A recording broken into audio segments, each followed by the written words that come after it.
Buck Reising from 104.5 The Zone in Nashville, our Cumulus station there. Part of the work covering what's going on with the Titans for A to Z Sports as well. Buck, did you just hop off the air as well? Thanks for joining us as always. I'm about 5 minutes off my own show, boys. I'm not tired of talking yet, though, because I've got the rest of the week off, so I'm happy to be here. Oh, good for you. Busy, I know, with the Combine. Want to get to some of that. Want to get to the mood. How's the mood in Nashville with reports and headlines about what's happening, what might happen with this Titans offseason?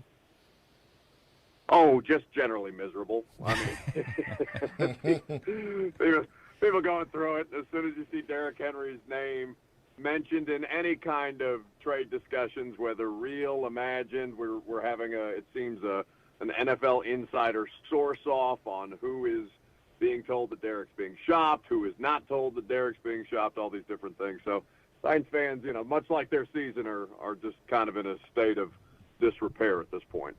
Where do you stand on trading Derrick Henry? I mean, I kind of understand it because, you want to trade him while you can get some value. And maybe there's a team out there that's one Derrick Henry away from taking a step further. We've seen the Titans, when Derrick Henry has been at his best with A.J. Brown and Ryan Tannehill, and you've fallen short. So why keep him at this point? Where do you stand with Derrick Henry getting traded? No, sell high. That's always going to be my position, I think, when it comes to stuff like that. And, you want to take into account the amount of emotional investment that Titans fans have with Derrick Henry and how much he's meant to them, and how he's been a part of their greatest success here in recent memory. But if you can get a fourth round pick for Derrick on that, and that contract right now, create some cap relief, try and position yourself to better equip this roster, because you literally need players at every position in this upcoming draft and free agency cycle. The cupboard is bare. I'm talking about 7 starters and depth beyond that. We saw how flawed this roster was down the stretch and in route to losing 7 straight games. So as much as Derrick is an institution, he's their best kind of card to play right now that would be able to bring legitimate draft capital that would make a difference for them in the upcoming season. What's the number one need? Is it tackle? Is it wide receiver? Is it quarterback? What's the need? Because I see a couple guys over here in Knoxville that could help the Titans out right now.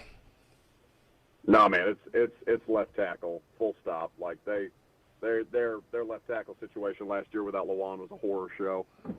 Dennis Daly, God love him, is borderline not a professional athlete after what we saw from him in the absence of Taylor Lewan. I think the only game that Dennis didn't start was in L.A. in December because they put in Dylan Radins to try it after 15 weeks of futility, and then Radins immediately blew out his ACL, and they had to put Dennis back in the lineup. So they need not just a starter at left tackle, but depth. And listen, Swain, to your point, like Darnell Wright, I wouldn't be mad at the Titans taking Darnell Wright and moving Nicholas Petit-Frere over the left side and giving that a try. That dude's an absolute monster, and he's got great tape against some of the best prospects, including the best non-quarterback prospect in this NFL draft. I completely agree with that assessment. We're talking to Buck Reising with 104.5 The Zone in Nashville, our Cumulus station, A to Z Sports. Maybe start there with Darnell, but other Vols, I think, got positive reviews. What did you hear there in Indianapolis with the Combine related to University of Tennessee players now headed toward the NFL? Well, that Hendon Hooker is almost assuredly quarterback 5, beyond the top 4 that we keep talking about, where Richardson and Levis, C.J. Stroud, and Bryce Young, however you want to stack them, exist. There's a substantial gulf between Hendon Hooker, even coming off the torn ACL, and the rest of the quarterback prospects that are in this draft. And certainly he's been going to every possible event this offseason, trying to get in front of these teams and interview, which I think has helped him a great deal, also helped these teams get to know him and the person that we all know him to be. You guys certainly more than us here in Middle Tennessee, but having had a lot of exposure to Hendon Hooker and getting to talk to him at the Senior Bowl, you can understand why teams are gravitating towards him. And the tape is good, right? The production is undeniable. Understanding it's not an NFL system that's being run, a smart NFL team would do well to kind of incorporate some of the concepts that allowed Hendon Hooker to succeed at Tennessee. I think you could say the same of Jalen Hyatt and Cedric Tillman. For Tillman, obviously, the 2022 being derailed by injury is unfortunate. He said he's 100% healthy, I think he's probably the better overall wide receiver prospect than Hyatt, just because you can do more with him. But certainly Jalen Hyatt has done well to acquit himself heading into this draft process. And, I mean, there's not a ton of great, outstanding – I don't think there's a top 20 pick at wide receiver this year. So I think Jalen Hyatt could very, very easily get himself into the first round. What is going to happen with the Titans quarterback situation? I mean, Ryan Tannehill paid a bunch of money a couple of years ago. You drafted Malik Willis. He's not ready. Dobbs finishes the season. I've heard talk about, him – playing even more this upcoming season, and then you still have an opportunity to go out and draft a quarterback in this year's draft. I mean, what is going on with that position in that room? Well, honestly, I think they should bring back Dobbs no matter what happens, if for no other reason, because the backup quarterback situation is in equal need of an upgrade. And Malik, I mean, maybe he makes substantial progress from year one to year two, but right now that's very much up in the air. Ryan Tannehill is this team's quarterback in the immediate future. Rand Carthon not going, completely definitive on it in saying that Ryan Tannehill is the quarterback for the Titans, but he was very frustrated when I had him on my show on Wednesday with the idea that he kept getting questions about the quarterback situation, because who said Ryan Tannehill wasn't going to be the Titans quarterback, other than all the scenarios that are being presented why it would make a lot of sense for Ryan Tannehill not to be this team's quarterback of the future.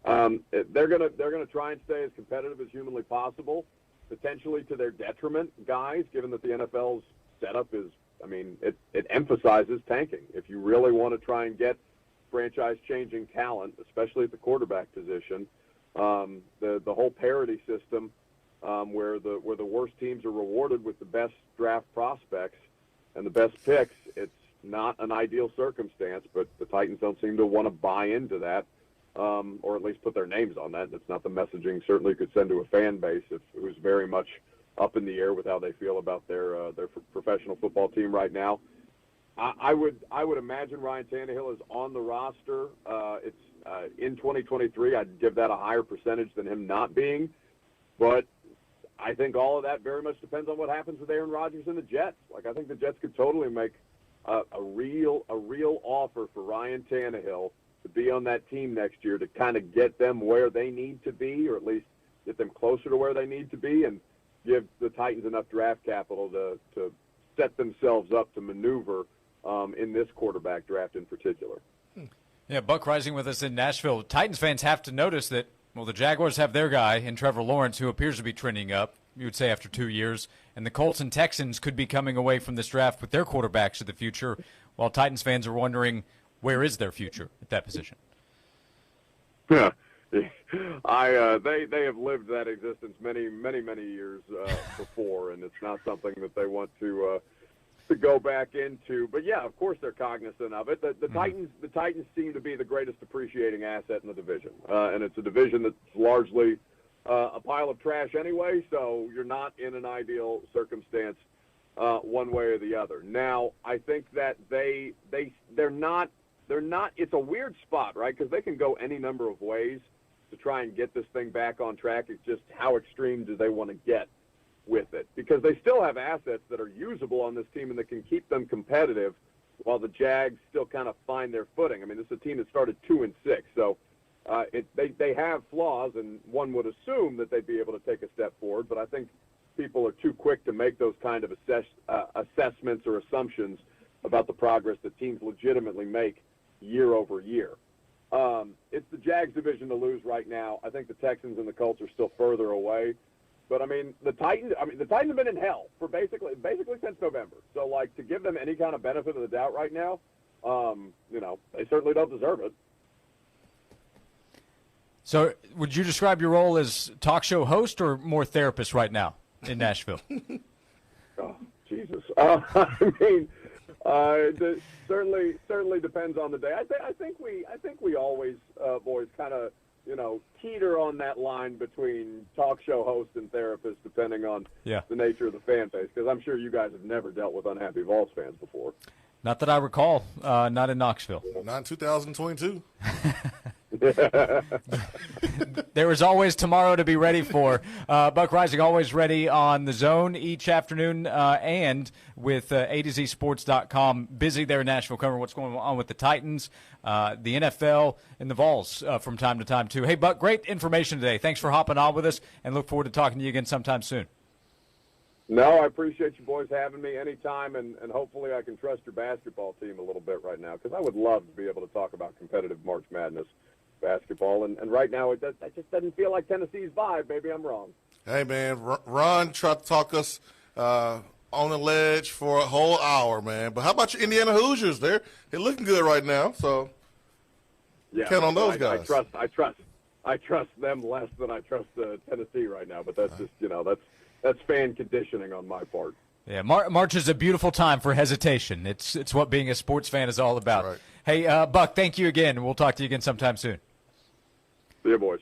See you.